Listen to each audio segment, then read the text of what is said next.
لہو دعوت الحق، اس کا پکارنا حق ہے۔ دو معنی اس کے ہیں، یعنی اس کو پکارا گیا تو گویا کہ ایک واقعی ہستی کو پکارا گیا جو سننے والی ہے اور اس پر قادر بھی ہے کہ تمہاری دعا کو سنے اور قبول کرے۔ باقی کسی اور کو پکارا جا رہا ہے، نہ کوئی سن رہا ہے، تمہاری ساری دعائیں جو ہیں وہ دعاء الکافرین فی الا فی ضلال، وہ تو ادھر ادھر بکھر رہی ہیں، کوئی سننے والا ہے ہی نہیں۔ تمہارے من گھڑت قسم کے وہ معبود ہیں، یا فرض کیجئے کہ اگر فرشتوں کو پکار رہے ہو یا اولیاء اللہ کو پکار رہے ہو، نبیوں کو پکار وہ بھی نہیں سن رہے، تو تمہاری وہ ساری پکاریں جا رہی ہیں بیکار اور ضائع۔ لہو دعوت الحق، ہاں اس کو پکارنا جو ہے وہ حق ہے، اس کو پکارا جائے تو یقیناً اللہ سنتا ہے۔ اور ایک یہ بھی ہے کہ جو وہ پکار رہا ہے، جس بات کی وہ دعوت دے رہا ہے وہ حق ہے۔ لہو دعوت الحق، وہ دعوت دے رہا ہے کہ میری بندگی کرو، میرے احکام پر چلو۔ والذین یدعون من دونہ لا یستجیبون لہم، اور جن کو یہ پکار رہے ہیں اس کے سوا وہ ان کو نہ کچھ سنتے ہیں نہ ان کی دعا کو قبول کرتے ہیں۔ بشیء الا کباسط،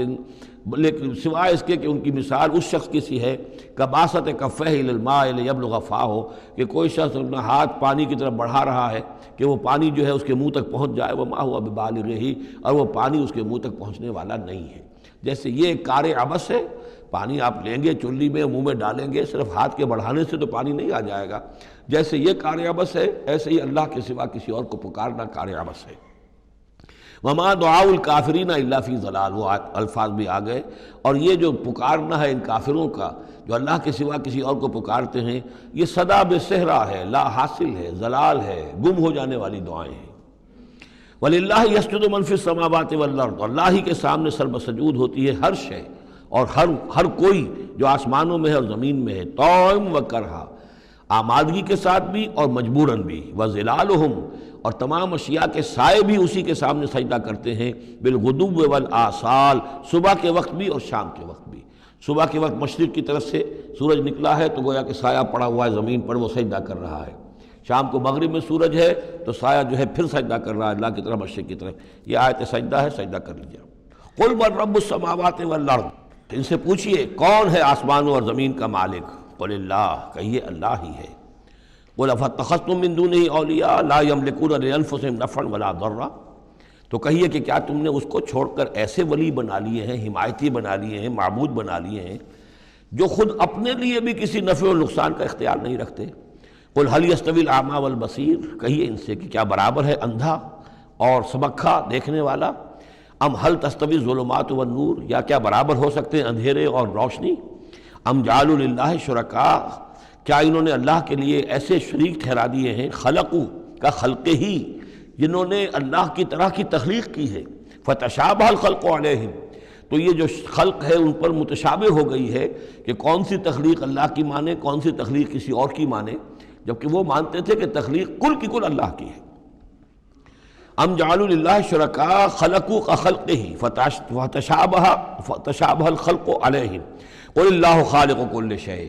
کہہ دیجئے کہ اللہ تعالیٰ ہی ہے خالق ہر شے کا، وہو الواحد القہار، اور وہ ہے اکیلا، تنہا اور چھایا ہوا زبردست۔ انزل من السماء ماء فسالت اودیۃ، اس نے آسمان سے پانی برساتا ہے، بارش برساتا ہے تو پھر تمام وادیاں بہنے لگتی ہیں، کیونکہ اکثر و بیشتر علاقہ جس میں قرآن نازل ہوا میں نے آپ کو بتایا وہ حجاز کا تھا۔ حجاز میں پہاڑی سلسلے ہوتے ہیں، جب بارش ہوئی تو اب پہاڑوں کی رینج کے درمیان وادیاں ہیں، پھر وادیوں میں پانی جو سیلاب آتا ہے، سالت اودیۃ، تمام وادیاں جو ہیں وہ بہہ نکلی سیلاب کے ساتھ،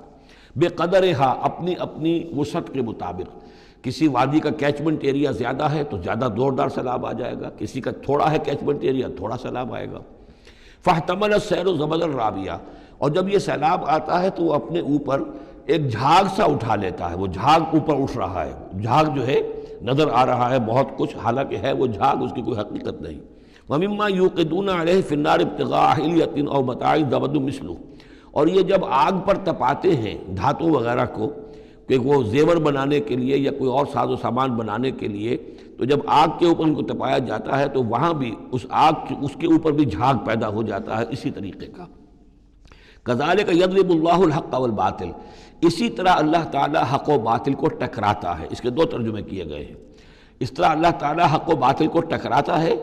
یا اسی طرح اللہ تعالیٰ حق اور باطل کی مثال بیان کرتا ہے۔ فَأَمَّا الزَّبَدُ فَيَذْهَبُ جُفَاءً، تو یہ جو اوپر کا ہوتا ہے جھاگ وہ تو پھر خشک ہو جاتا ہے، ختم ہو جاتا ہے، اس کی کوئی حقیقت نہیں ہوتی۔ وَأَمَّا مَا يَنْفَعُ النَّاسَ فَيَمْكُثُ فِي الْأَرْضِ، اور جو شے لوگوں کے لیے مفید ہوتی ہے، پانی مفید ہے جو نیچے ہے، نظر نہیں آ رہا، اوپر جھاگ نظر آ رہا ہے، نیچے پانی ہے، مفید شے تو پانی ہے، وہ زمین میں جذب ہو جاتی ہے، وہ ٹک جاتی ہے۔ اسی طریقے سے جو اوپر جھاگ آ گیا کوٹھالی کے اندر، وہ جھاگ تو ضائع ہو جائے گا، وہ میل کچیل ہے، جو اصل سونا ہے وہ نیچے ہے۔ وَأَمَّا مَا يَنْفَعُ النَّاسَ فَيَمْكُثُ فِي الْأَرْضِ كَذَلِكَ يَضْرِبُ اللَّهُ الْأَمْثَالَ، اسی طرح اللہ تعالیٰ مثالیں بیان کرتا ہے۔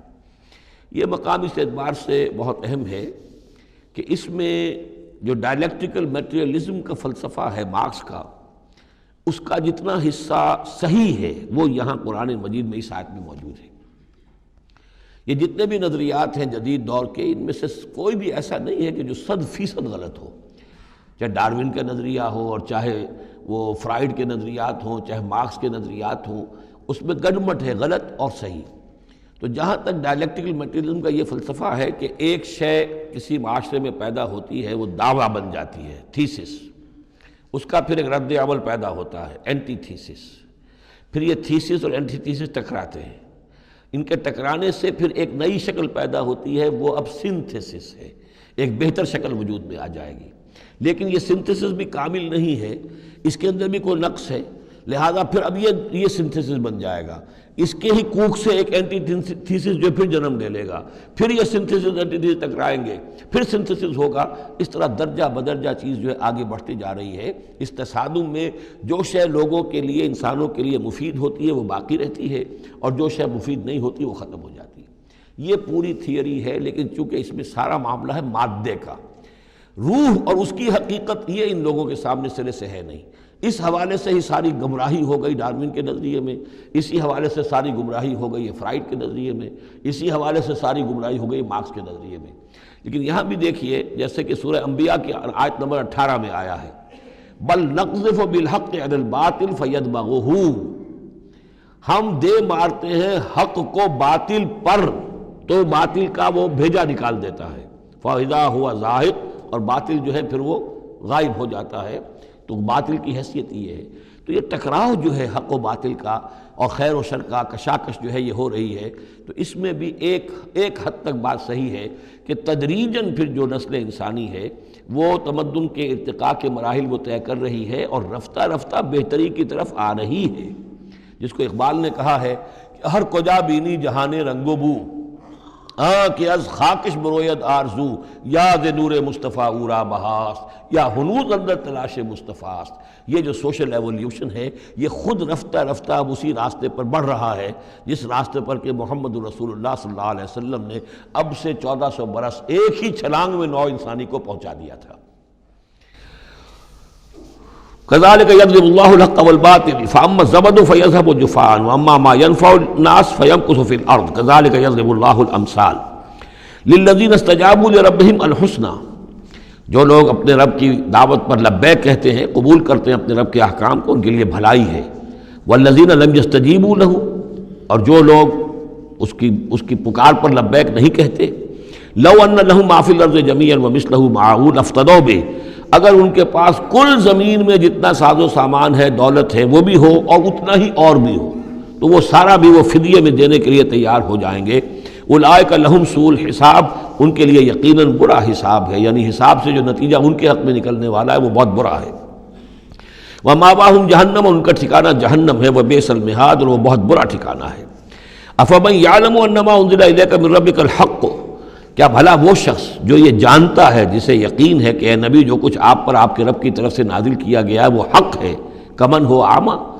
کیا اس جیسا ہو جائے گا جو اندھا ہے، جسے نظر نہیں آ رہا۔ انما یتذکر اولو الالباب، یقیناً سبق حاصل کرتے ہیں، نصیحت اخذ کرتے ہیں وہی جو عقل والے ہیں، ہوش مند ہیں۔